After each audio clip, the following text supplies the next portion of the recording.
Ensayo de flujo lateral. Escherichia coli, productora de toxina Shiga, mejor conocida como STEC, es un bacilo corto gram negativo y anaerobio facultativo. Algunas cepas presentan cápsula y es móvil porque posee flagelos perítricos.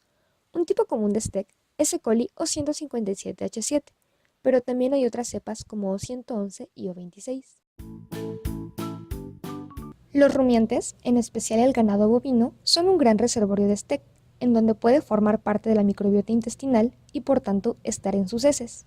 La transmisión a humanos ocurre por el consumo de alimentos y bebidas contaminados con heces, como son carne, en especial la carne molida cruda o a medio cocer, agua, lechugas y espinacas, así como jugos y leche no pasteurizados. Sí, hablamos de la leche bronca. Otra forma de transmisión es el contacto directo con bovinos, o bien una persona infectada con STEC puede contagiar a otra por no lavarse bien las manos después de evacuar. ¿Cómo se produce la enfermedad por STEC? Tras su ingesta, STEC coloniza enterocitos del intestino grueso, a los que se adhiere mediante diversos mecanismos. Una vez que se establece en el intestino, produce toxinas conocidas como toxinas Shiga, de las que hay dos tipos principales, la STX1 y la STX2. Ambas poseen una subunidad A y una subunidad B, y STEC puede producir una o ambas toxinas. Entonces, tras su liberación, la subunidad B, que es un pentámero, se une al receptor Gb3 o globotriaostilceramida, que es un glucolípido de las vellosidades intestinales. Luego la toxina se internaliza por endocitosis, siguiendo un transporte retrógrado vía el complejo de Golgi hasta el retículo endoplásmico y la envoltura nuclear. Dentro de la célula, la subunidad A de la toxina se escinde en dos moléculas y el fragmento A1 actúa como una N-glicosidasa, removiendo una adenina de la unidad ribosomal 28S, por lo que inhibe irreversiblemente la síntesis de proteínas y ocasiona la destrucción de las microvellosidades intestinales. Esto provoca una disminución en la absorción, así como daño en los vasos sanguíneos, por lo que en el colon se produce hemorragia, que posteriormente genera una diarrea sanguinolenta. Además, si la toxina llega a circulación en cantidad importante, se puede generar un mayor deterioro, que lleva al desarrollo del síndrome urémico hemolítico. La ingesta de menos de 100 bacterias puede causar enfermedad, y estas tienen un periodo de incubación de 3 a 9 días. Los síntomas más frecuentes son diarrea, calambres abdominales y vómitos. Además, en algunos pacientes se presentan signos como fiebre. La mayoría de las personas infectadas con STEC se recuperan en un periodo de 5 a 10 días. Sin embargo, como ya mencionamos, algunas pueden desarrollar el síndrome urémico hemolítico, el cual genera anemia hemolítica, trombocitopenia e insuficiencia renal. También puede tener efectos neurológicos y causar convulsiones, accidente cerebrovascular, coma o incluso la muerte. Afortunadamente, la mayoría de las personas que lo padecen se recuperan en pocas semanas. Los factores de virulencia de STEC implicados en la enfermedad comienzan a expresarse para su adhesión a los enterocitos. La interacción inicial con el epitelio intestinal puede estar mediada por una adhesina llamada LPF o fimbria larga polar que se une a receptores ubicados en la matriz extracelular, o bien por pilis formadores de ACEs también conocidos como BFP.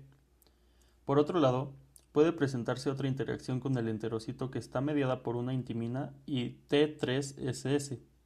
La unión de T3SS al enterocito y la entrada de proteínas efectoras a través de poros permiten que la bacteria inyecte la molécula TIR, que es un receptor, y éste se exprese en el enterocito. Dicho receptor facilita la adherencia a la intimina por su alta afinidad, lo cual es indispensable para formar el pedestal y la lesión intestinal. La unión a la intimina con su receptor TIR y a la nucleolina contribuye en la fijación de STEC a la célula, provocando lesiones AE o de adhesión y borrado. La toxina. Como se mencionó anteriormente, la toxina STX tiene dos subgrupos inmunológicamente distintos, cuya expresión dependerá de cada cepa. Sin embargo, la STX2 se asocia más al desarrollo del síndrome hemolítico urémico. El ingreso de la toxina a la célula, que puede preceder su distribución a distintos tejidos, es mediado por tres mecanismos principales. 1. Endocitosis. Tras la unión de la subunidad B de la toxina al receptor Gb3 y posteriormente, mediante la invaginación de la membrana celular, la toxina es introducida al citoplasma. 2. Macropinocitosis. Este mecanismo permite la entrada de la toxina cuando no se expresa el receptor G3B y se estimula por la secreción de la proteína P. lo cual causa una reorganización de actina, contribuyendo en la formación de microcolonias y en la adhesión a las células epiteliales. 3. Transitosis. Se promueve el movimiento de la toxina por medio de vesículas en los espacios extracelulares, lo cual facilita su propagación sistémica hacia células endoteliales que expresan el receptor G3B. ¿Cómo detectar la presencia de STEC? Empleando una prueba conocida como ensayo de flujo lateral, es posible la detección efectiva de ambos antígenos de la toxina Shiga. La estructura molecular de las toxinas consiste en una subunidad A que se une de manera no covalente a un pentámero de 5 subunidades B idénticas. La subunidad A de STX1 es una cadena de 293 aminoácidos, mientras que la STX2 tiene 4 aminoácidos más en el extremo carboxilo terminal. Dentro de las células, una serina-proteasa escinde esta subunidad, generando los fragmentos A1 y A2, que se mantienen unidos por enlaces de sulfuro hasta que en el retículo endoplásmico se libera el fragmento A1, que inhibe la síntesis de proteínas. El sitio activo de la toxina es el ácido glutámico en la posición 167.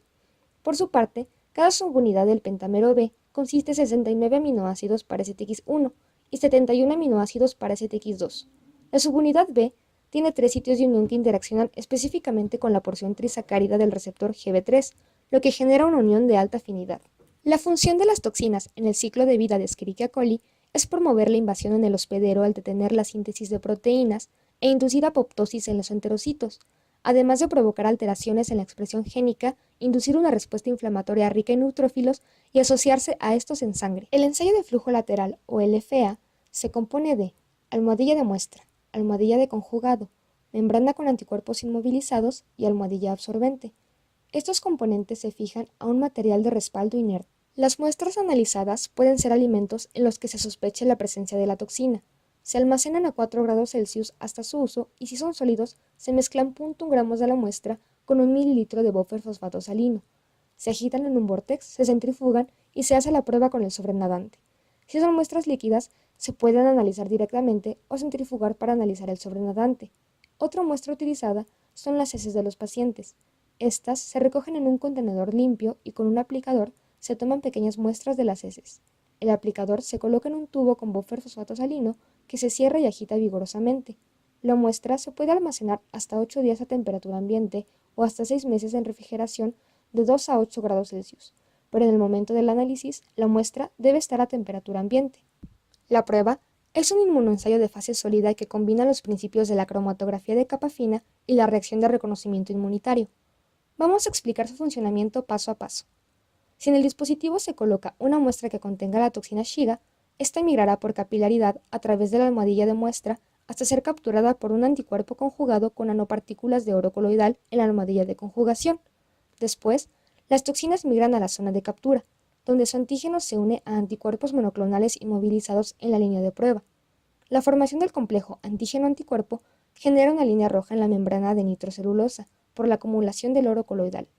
Pasada esta línea, la muestra continúa migrando hasta la zona control, donde el exceso de anticuerpos conjugados produce la línea control, la cual nos indica que la prueba es válida.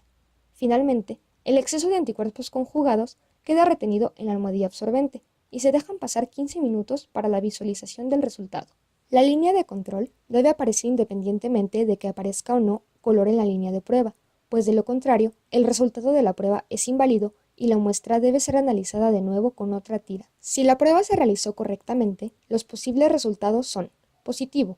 Las líneas de prueba exhibirán un color rojo que indica la presencia de la toxina Shiga. La intensidad del color es proporcional a la cantidad de toxina en la muestra. Negativo. Si no hay toxina en la muestra o está por debajo del límite de detección, la línea de prueba no aparecerá. Es importante destacar que la detección directa de la toxina Shiga con un ensayo de flujo lateral sirve como una confirmación rápida de una contaminación por STEC, ya que se utilizan los anticuerpos monoclonales con alta especificidad para cualquiera de las toxinas Shiga. Hay laboratorios que proveen información acerca de kits para la realización de esta prueba. Por ejemplo, Merck Millipore con pruebas de flujo lateral single path para detección inmunológica de las toxinas en alimentos. Son comercializadas por un proveedor llamado Avantor en 8.361 pesos. Meridian Bioscience produce Immunocard-Stat EHEC para detectar la presencia de las toxinas en heces de pacientes y Laboratorios Leti fabrica Escherichia coli Strep o 157 Leti Test. El precio de estos productos no se especifica por el proveedor. Las ventajas de esta prueba son que es rápida y específica. Requiere poco volumen de muestra y si se trata de un fluido, no requiere tratamiento previo. El procedimiento es simple y puede realizarse con poco entrenamiento. Además, la interpretación de los resultados es simple. Por otro lado, tiene como desventajas que no ofrece resultados cuantitativos. Los reactivos deben prepararse adecuadamente y estar en condiciones óptimas para su uso. Por último, las muestras requieren tratamiento previo si no se trata de fluidos.